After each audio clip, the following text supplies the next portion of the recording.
ब्राह्मणों की रॉयल्टी में और आज के मनुष्यों की रॉयल्टी में फर्क है। जैसे क्रिश्चियन लोग देखने में बहुत रॉयल दिखाई पड़ते हैं, लेकिन उनके संसर्ग संपर्क में आकर के कोई देखे तो पता चलता है अंदर में एक और बाहर में दूसरे हैं। उनकी रॉयल्टी बहुत दुखदाई होती है।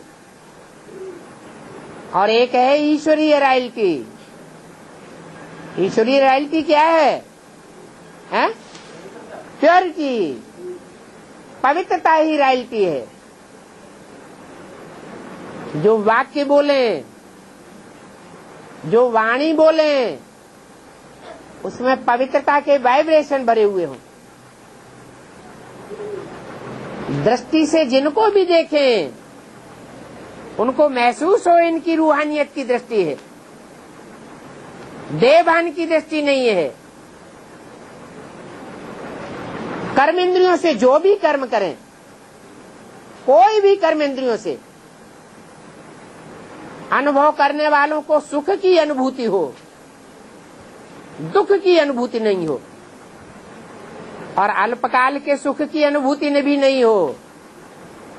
जब जब उन कर्मेंद्रियों के सुख का स्मरण में ध्यान करें, स्मृति में लाएं, तो उसी समय उनके अंदर सुख जागृत हो जाए।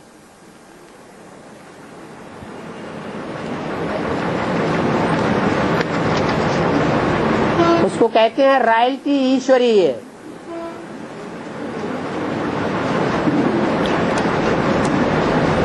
धन की भी रॉयल्टी होती है, तन की भी रॉयल्टी होती है, और मन के संकल्पों की भी रॉयल्टी होती है।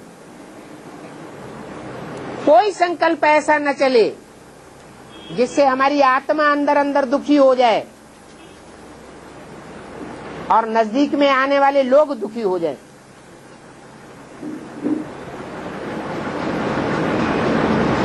जैसे कहते हैं उपराम,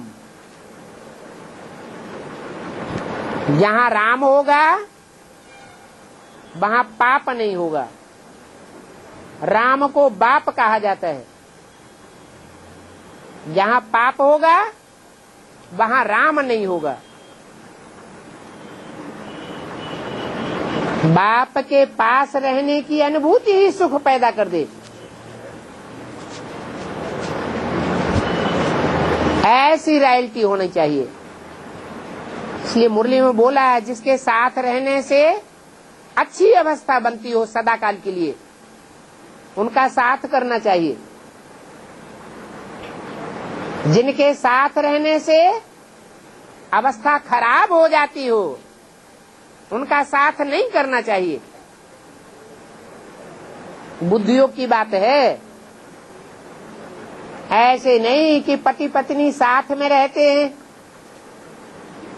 पत्नी ज्ञान में नहीं चलती है या पति ज्ञान में नहीं चलता है तो साथ छोड़ देना है। नहीं, बुद्धि योग से दूर रहने की बात है।